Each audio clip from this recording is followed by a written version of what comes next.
ഈ കാഫിർ വിഷയത്തിൽ ഏറ്റവും ആദ്യം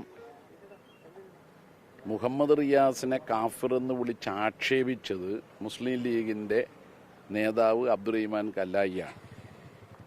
അന്ന് തന്നെ അദ്ദേഹം അങ്ങനെയൊരു വിശേഷണം നടത്തി ഒരു മന്ത്രിയെ അപമാനിച്ചതിന് നടപടി വേണമെന്ന ആവശ്യം ഉയർന്നു വന്നിരുന്നു.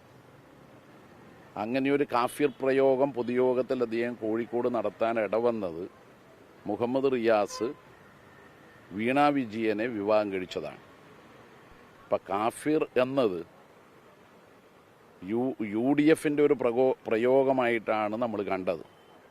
ഇനി വടകരയിൽ നടന്നത് സംബന്ധിച്ച് പരിശോധിച്ചാൽ യു ഡി എഫിൻ്റെ സ്ഥാനാർത്ഥിയും അവരുടെ പ്രചാരകന്മാരും ശൈല ടീച്ചർക്കെതിരായി വ്യക്തിഹത്യ അടക്കം നടത്തുന്ന പ്രചാരവേല ശക്തമായി നടത്തിയിരുന്നു.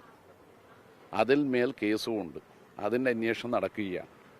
അതുപോലെ ഒന്നാണ് കാഫിർ എന്ന വിശേഷണത്തോടു കൂടി ഒരു വാട്സപ്പ് പോസ്റ്റ് വന്നത്.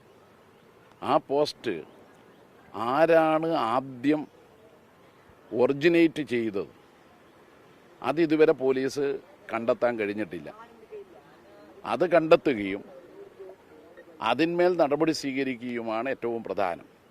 പോലീസിന് അത് കഴിയുമെന്നാണ് പ്രതീക്ഷിക്കുന്നത്. കാരണം ഫേസ്ബുക്ക് ഉടമക്കും വാട്സപ്പ് ഉടമക്കുമെല്ലാം ഇത് സംബന്ധിച്ച് പോലീസ് കത്തയച്ചതായി പറയുന്നുണ്ട്.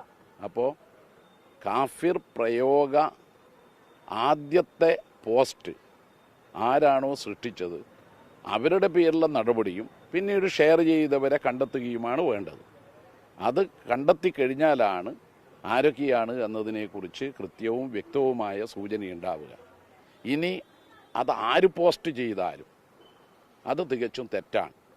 ജനങ്ങളെ ഭിന്നിപ്പിക്കാൻ മാത്രം സഹായിക്കുന്ന ഒരു നടപടിയാണ്. ഈ ബ്രാഞ്ച് സെക്രട്ടറി അടക്കമുള്ള ആൾക്കാർ നടപടി എടുക്കാൻ ധൈര്യമുണ്ട്. അങ്ങനെ ഒരു ധൈര്യം കാണിക്കുമോ പാർട്ടി? ഇല്ല, കോൺഗ്രസിൻ്റെ ആരാണ് ഇത് പോസ്റ്റ് ചെയ്തത്? ആരാ? ഞാൻ പറഞ്ഞത് പ്രചരിപ്പിച്ചവർക്ക്. അതെ, നിങ്ങളെ മീഡിയ ഒരു സാധനം പോസ്റ്റ് ചെയ്യുന്നു. അത് നിങ്ങൾ പോസ്റ്റ് ചെയ്തത് തെറ്റായ കാര്യമാണ്. അത് ഒറിജിനേറ്റ് ചെയ്ത് എം വി ജയരാജനാണെന്ന് വിചാരിക്കുക. നിങ്ങൾ എം വി ജയരാജൻ്റെ പേരിൽ നടപടി എടുക്കണമെന്നല്ലേ പറയുക? അതല്ലേ പറയുക? അല്ല, അതുകൊണ്ടാണ് പോസ്റ്റ് ചെയ്ത് ജയരാജനെ കണ്ടെത്തട്ടെ. അതോടൊപ്പം പ്രചരിപ്പിച്ചവരും തെറ്റാണ് ചെയ്തത്.